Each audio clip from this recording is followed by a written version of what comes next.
ایک فقیر آدمی جس کا نام تھا تموجن، یہ 564 ہجری میں پیدا ہوا۔ یہ اتنا غریب تھا کہ چوہے مار کے کھاتا تھا، اتنا غریب اور اتنا بے بس تھا، اس کی بیوی کو دشمن اٹھا کے لے گئے اور یہ واپس نہ کروا سکا، یہ اتنا بے بس تھا۔ جب انہوں نے خود واپس کیا تو اس کی بیوی حاملہ تھی، اس کا نام تھا تموجن، اور اس کو بعد میں تاریخ نے نام دیا چنگیز خان۔ چنگیز خان جب وہ 40 سال کی عمر کو پہنچا تو دنیا کا سب سے طاقتور بادشاہ بن چکا تھا۔ 610 میں اسلامی سلطنتوں پہ حملہ شروع کیا۔ یہ بامیان افغانستان کا شہر ہے، یہاں اس کا ایک بیٹا چغتائی، اس کا بیٹا قتل ہو گیا، یعنی اس کا پوتا قتل ہوا۔ تو جب بامیان فتح ہوا تو اس نے حکم دیا کہ کتے بلے بھی ذبح کر دیے، عورتوں کے پیٹ چاک کر کے اس میں سے بچے نکال کے وہ ذبح کر دیے۔ ایک انسان تو انسان ہے، جانور گائے بھینس بھی ذبح کر دیا۔ تو ایک عذاب بن کے نکلا کہ مسلمان آپس میں لڑ عقل ہی نہیں آ رہی تھی ان کو کہ ہماری تباہی کے بادل چھائے ہوئے ہیں، اور وہ ایک دوسرے کوئی گلے کاٹنے پر اس پر ہی جی میں آج ہویا جانا۔ جب قومیں سوتی ہیں تو پھر ڈھول انہیں نہیں اٹھاتے، دھماکے انہیں نہیں اٹھاتے، پھر موت ہی انہیں اٹھاتی ہے۔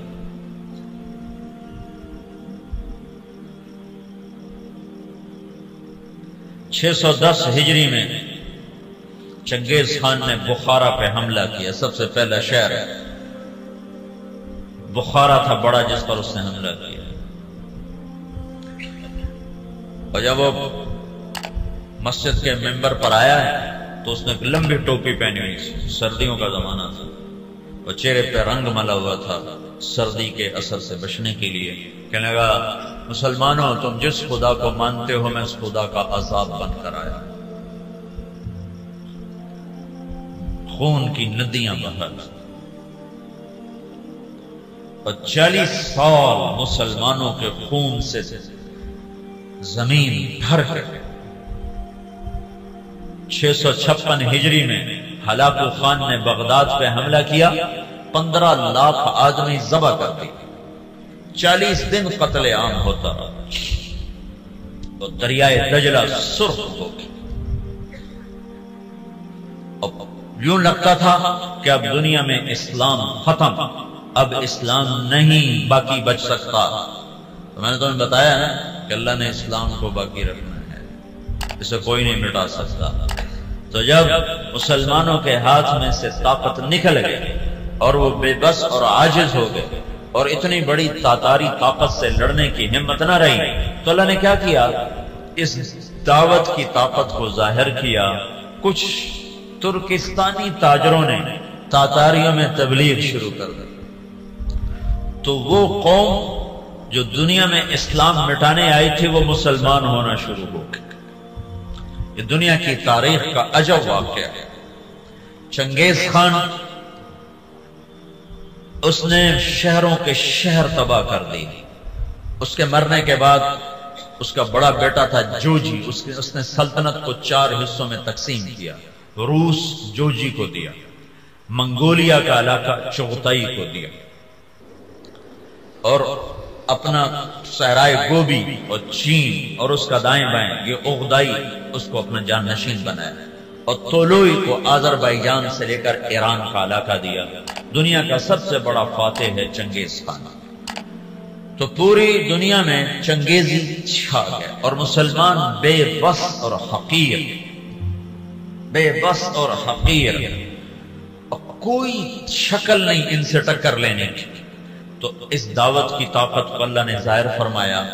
جوجی کا بیٹا تھا ایباقا، وہ اس کے مرنے کے بعد بادشاہ بنا۔ ایباقا کا بیٹا تھا برکا، وہ اس کے بعد بادشاہ بنا۔ اس کے دوران دعوت کا کام شروع ہو گیا تاتاریوں میں، تاتاری عوام مسلمان ہونا شروع ہوئے۔ اس سے دعوت چلتے چلتے برکا خان کا ایک وزیر مسلمان ہوا، وہ جب موقع پاتا تو برکا کو اسلام کی باتیں سناتا، تو سن کے حیران ہو کر کہتا یہ اچھی اچھی باتیں کس نے تمہیں سکھائی ہیں؟ کہا یہ اسلام سکھاتا ہے۔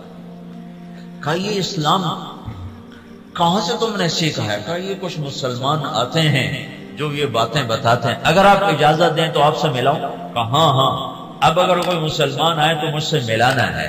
تو ایک ترکستانی تاجروں کا قافلہ، وہ تاجروں کے بھیس میں ہوتے تھے، کام دعوت کا کرتے تھے۔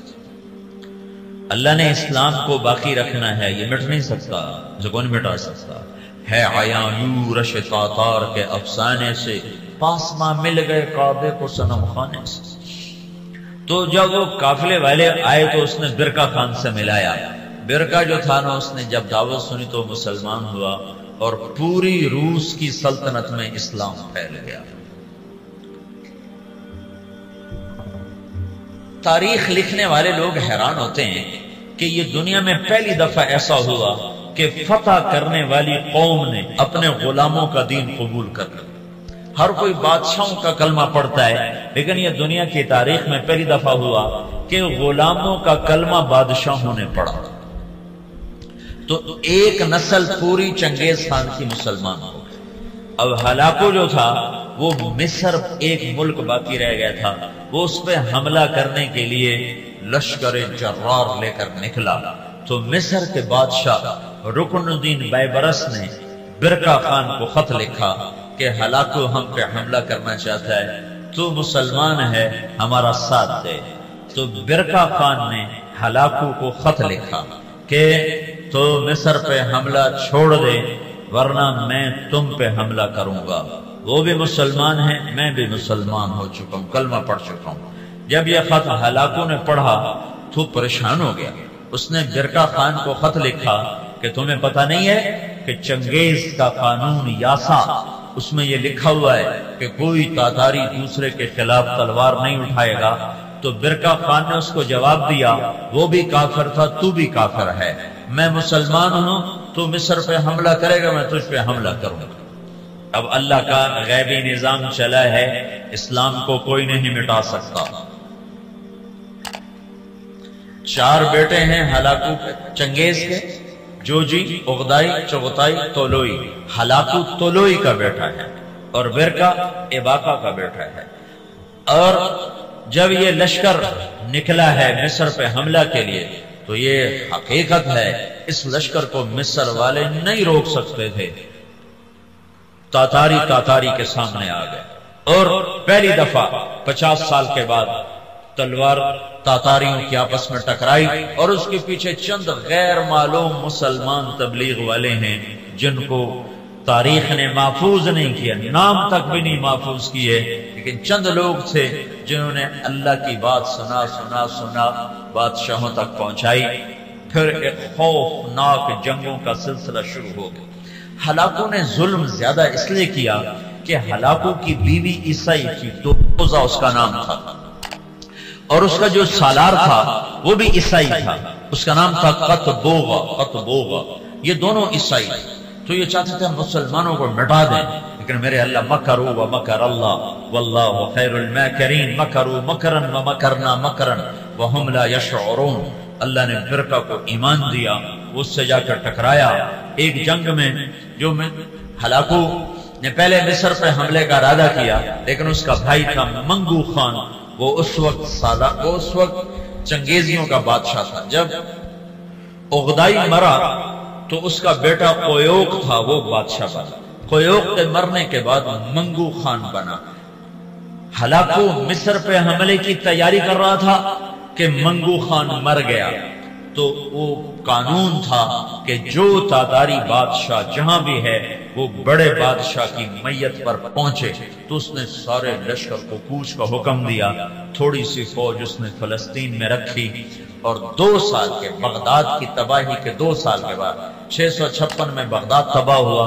658 میں رکن الدین بیبرس نے قطبوغا پہ حملہ کیا اور وہ زندہ گرفتار ہوا۔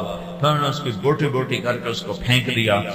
پھر ہلاکو لاؤ لشکر لے کے مصر پہ چڑھا ہے، تو برکا خان آگے آیا۔ یہ دونوں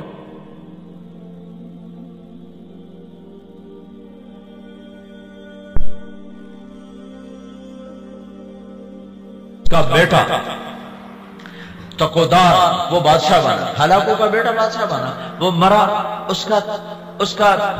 اس کا پوتا ارغوان وہ بادشاہ بنا تو وہ عیسائی ہو گیا، اس نے اپنا نام رکھا نکوپولس، لیکن تھوڑے دنوں کے بعد کہنے ترائے خدا کیا چکر ہے، ترائے خدا، عیسائیوں کے 3 خدا ہوتے ہیں، کہ ترائے خدا بھی ہو یا جو پر خدا تھا ہی کوئی ہوتا ہے، تو وہ مسلمان ہو گیا اور اس نے اپنا نام احمد رکھا۔ احمد وہ ہلاکو جس نے کہا تھا دنیا سے اسلام مٹا دوں گا، اس کا پوتا لا الہ الا اللہ کے نعرے لگا رہا تھا۔ اس کے پیچھے کوئی تلوار نہیں ہے، تلوار تو مسلمانوں دے ہاتھ اجرائی کوئی نہیں گئی، زنگ لگ گیا تھا تلواروں کو، زلوار شدہ قومیں کہاں لڑ سکتی ہیں؟ تو اللہ نے کیا کیا، اسلام کو باقی رکھنا ہے تو جس قوم میں طاقت ہے انہوں نے کوئی کلمہ پڑھا دی، تو اب برکا خان کی اولاد مسلمان یعنی جوجی کی اولاد مسلمان ہو گئی، اور ادھر طولوئی کی اولاد مسلمان ہو گئی، ادھر چغتائی رہ گیا جو منگولیا کا بادشاہ بنا تھا، اس کا پڑپوتا تیمور تغلق، وہ مولانا جلال الدین رحمت اللہ علیہ ایک بڑے عالم ہیں، ان سے اس کی ملاقات ہوتی، وہ اس کو ایمان کی دعوت دیتے ہیں، وہ ان سے متاثر ہوتا ہے، ان سے کہتا ہے کہ ابھی تو میں ولی العہد ہوں، جب میں بادشاہ بن جاؤں پھر میرے پاس آنا، پھر میں تمہاری بات سنوں۔ اس کے بادشاہ بننے سے پہلے جلال الدین کا انتقال ہو گیا، انہوں نے اپنے بیٹے رشید الدین سے فرمایا کہ بیٹا جب تیمور تغلق بادشاہ بنے تو اس کو جا کے ایمان کی دعوت دینا اور بتانا کہ میرے باپ جلال الدین نے تم سے بات کی تھی تو تم نے وعدہ کیا تھا۔ جلال الدین کے انتقال کے بعد تیمور تغلق بادشاہ بنا تو رشید الدین رحمت اللہ علیہ اس کے دربار میں پہنچے، بڑی مشکل سے اس تک رسائی ہوئی اور اس کو ایمان کی جب دعوت دی تو اس نے کلمہ پڑھا۔ اس نے 4 وزیر تھے، اس نے ان کو بلایا، ان کو اسلام کی دعوت دی، انہوں نے بھی کلمہ پڑھا۔ اس کا سالار تھا سپہ سالار، اس نے اس کو بلایا، کہا اس کو ایمان کی دعوت دی، تو اس کے سپہ سالار نے کہا کہ میں تو ایک شرط لگاتا ہوں کہ یہ میرے غلام سے کشتی کرے، اگر اس کو گرا دے تو پھر میں مسلمان ہوتا ہوں، ورنہ نہیں۔ اس کے غلام کا نام تھا جراش۔ وہ کیسا غلام تھا، وہ 5 سال کا جوان اونٹ بیٹھا ہوا اس کو دونوں ہاتھوں پہ یوں اٹھا لیتے تھے، ساڑھے کو بستر نہیں چاہے جاتا، سلیپنگ بیڈ تو پورا اٹھا ہی چاہ لیں گے ایڈی بلا۔ تو بادشاہ نے کہا تیمور نے کہ یہ کیا بات ہوئی، تیرا غلام ہاتھی اے شدہ چڑی ورگا اے کشتی کے ہی ہو، بھائی تو دلیل کی بات سن کا، میں دلیلہ کو نہیں جانتا، میں صرف لڑائی جاننا، یہ میرے غلام کو ہرا دے میں کلمہ پڑھ لوں۔ تو رشید الدین رحمت اللہ نے کہا جی میں انشاءاللہ اس سے کشتی کروں گا۔ تو انہوں نے رات کو اپنے رب سے بات کی، مولا ہن تیری مرضی، مروانا ہی مروا چاہ، جنہوں نے کلمہ پڑھ مامنا ہی تو میں نے جتا چاہ۔ یہ سارے واقعات جو میں آپ کو بتا رہا ہوں یہ عیسائی مورخین کی کتابوں سے بتا رہا ہوں، اگر کسی مسلمان دی کتاب ہوتی تو لوگ کھڑا ہمیں بدا کے گلاں دسی جاندے ہیں، یہ میں آپ کو سارے واقعات عیسائی تاریخ دانوں کی کتابوں سے بتا رہا ہوں، جو لکھتے ہوئے خود حیران ہوتے ہیں کہ پتہ نہیں کی چکر ہے، اسلام میں کیا جادو ہے کہ جو طاقتور کو جھکا دے۔ ہسٹری آف اسلام ایک کتاب ہے، میں اس سے آپ کو یہ سارا قصہ سنا رہا ہوں، وہ بہت بڑا مورخ تھا سر تھامس، تو یہ تاتاریوں کی تاریخ لکھتا کہتا ہے سمجھ میں نہیں آتا کہ یہ کیسے ہو گیا کہ بادشاہوں نے رعایا کا دین قبول کر لیا، یہ کیا سچائی ہے اسلام کی۔ اس نے کہا جی میں لڑوں گا، اگلے دن سورا شہر کٹھا اور رشید الدین چڑی ورگا وہ ہاتھی ورگا سارے آخر لگے ماڑ کو ہونے ماریا جانا ہے۔ تو جب وہ آمنے سامنے ہوئے وہ ہنستا ہوا اور کہہ کے لگاتا ہوا آ رہا، اس قریب ہوا ان کو پکڑنے کے لیے، انہوں نے آگے بڑھ کے صرف اس کے سینے پر یوں ہلکا سا مکہ مارا، اللہ یوں کہا اللہ، تو وہ جراش 3 کلا بازیاں کھا کے گرا، تو ڈھے کے تو بے ہوش ہو گئے۔ بادشاہ نے کہا ہاں بھائی ہوں تو سمجھ آ گئی، اسلام سچی گل ہے۔ ہاں 10 لاکھ تاتاری اس بادشاہ کے ہاتھ کلمہ پڑھ کے مسلمان ہیں۔ منگولیا میں اس کی قبر ہے، قبر ضائع نہیں ہے، منگولیا میں تیمور تغلق کی قبر ہے، اس کی قبر کے اوپر لکھا ہوا ہے یہ وہ خوش قسمت بادشاہ ہے جس کے ہاتھ 10 لاکھ انسانوں نے کلمہ پڑھا۔ جو قوم دنیا سے اسلام مٹانے اٹھی تھی 50 سال کے اندر وہ سارے کے سارے کلمے میں داخل ہوئے۔ صرف تاتاریوں کی ایک نسل اسلام سے محروم ہوئی، قبلائی خان۔ قبلائی خان کی نسل چین کی طرف نکل گئی تو وہ کلمہ پڑھنے سے محروم ہوئے۔ ادھر جو مسلمانوں کی حدود کے ساتھ تھے سب کے سب کلمہ پڑھنے والے بنے۔ اسی کو علامہ اقبال نے کہا پاسباں مل گئے کعبے کو صنم خانے سے، کہ جو قوم اٹھی تھی کہ ہم نے دنیا سے اسلام مٹا دینا ہے، ان کو طاقت سے نہ کوئی توڑ سکا، ان کو فوجوں سے نہ کوئی توڑ سکا، ان کو کلمے کی سچائی نے غلام بنا دیا، اور سارے کی ساری قوم مسلمان۔ ایک تاتاری آیا رائمنڈ میں 4 مہینے لگانے، تتارستان پوری ایک ریاست ہے روس میں تتارستان، تو انہوں نے مجھے کہا کہ یہ تاتاری ہے۔ میں نے ان سے پوچھا، اس کی زبان تو روسی تھی، تو انہوں نے مجھے کہا تاتاری۔ میں نے کہا تتار؟ میں نے کہا ہاں تتار۔ میں نے پنجاب میں کہا، میں کہا یار تسی سارے بڑا کھو کے رکھا ہے، اس کو کیا پتا میں کیا کہہ رہا ہوں۔ میں کہا توڑے بڑھنے سے بڑا کوئی آئے ہوئے۔ یہ تبلیغ کی خاموش محنت تھی جس نے دنیا کی سب سے بڑی سیاسی طاقت کو کلمہ پڑھا دیا۔